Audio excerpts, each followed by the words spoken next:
Hey there, toy collector friends and Transformers fans alike. Welcome back to the channel. I'm the Triple TC, that's the time travelling toy collector. And this is the Transformers Legacy United Autobots Stand 5-pack. Which, again, a lot of people have talked about. Apologies for the slightly unusual review station. We won't be here for long. This is just because I thought, well, actually, to do them each justice, I'm going to split it into the 5 separate Autobots, but also I thought I'd open with a bit on the presentation and how they come, so I can then freely crack them open and follow up with a couple of other videos. So we have this beautiful sort of Generation Select type box with the logo there, Autobot insignia in this sort of beautiful sort of gold line drawing on top of this black box. We have the sticker, bear with me here, which just outlines what we're going to get in the box, which is terrific. Not much on the side to speak of, apart from the line illustrations of the faces there, which carries over to the other two here.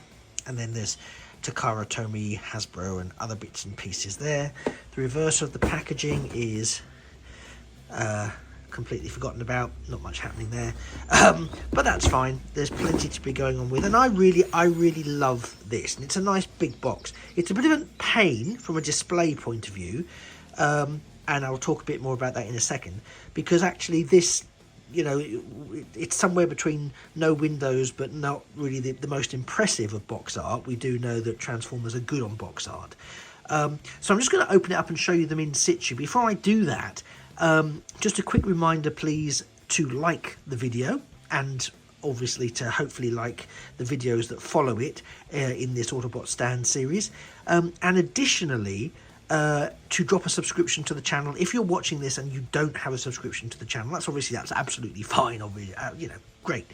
But if you are, it would be really great if you could just click that subscribe button. It's a no obligation. You don't have to watch every single video, but it's really helpful for the channel, and it will really help me get towards my next key subscription milestone. So you'd be doing me an absolute solid. Anyway, I'm not going to spend a huge amount of time talking about this, but I just wanted to sort of get it open. It opens, it's quite a robust box actually, so I'm very grateful for that. And here is the main event itself. We've got Jazz, we've got Sunstreaker, we've got Trailbreaker, we've got Wheeljack again, and we've got the much sought after Hound. And as you'll all be very well aware, these are most of these, well, technically all of these are repaints. Hound, I think, originally came first and then was repainted as Detritus, or Detrius, depending on how you choose to pronounce it. But the rest are repaints. From my point of view, the only one that I have is Studio Series 86 Jazz.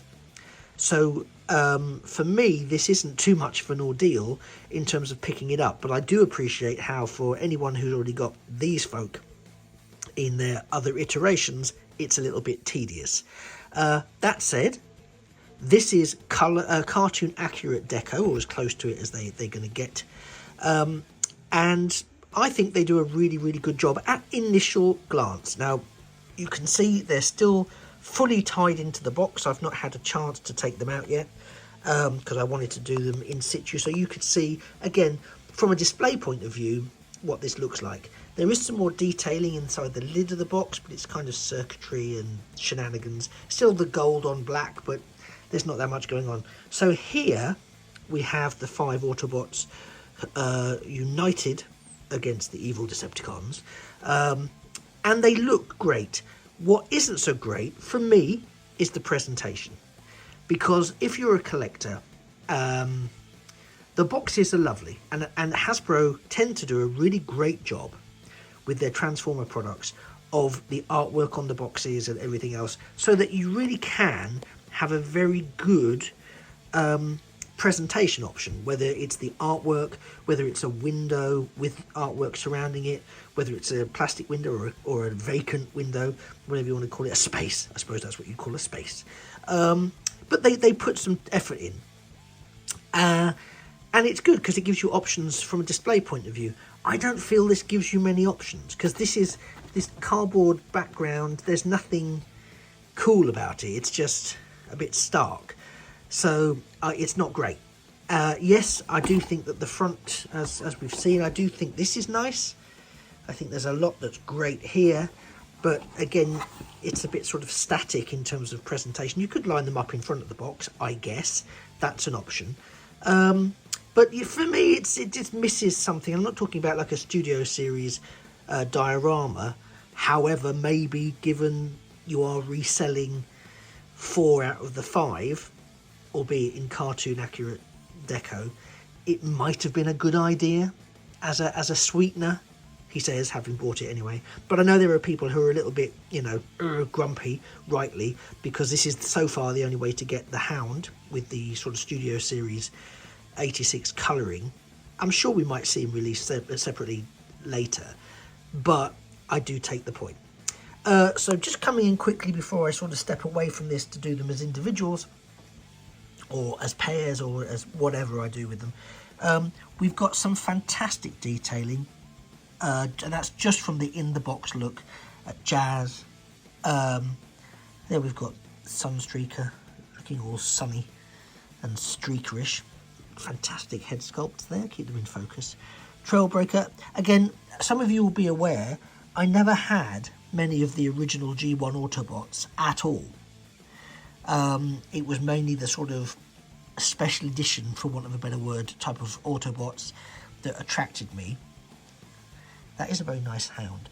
So I did kind of survive the 80s, collecting some. So I had the Dinobots, I had the Special Teams, Optimus, Ultra Magnus, Megatron, Galvatron, etc., Metroplex, etc., Trypticon, you know, but I didn't have everything. I wasn't an all-in collector.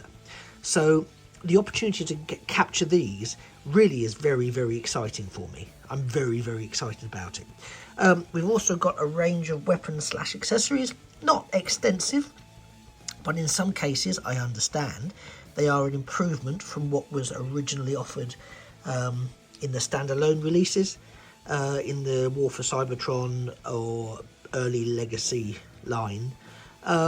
So I think for me, value for money for me, this so far looks like a good pack.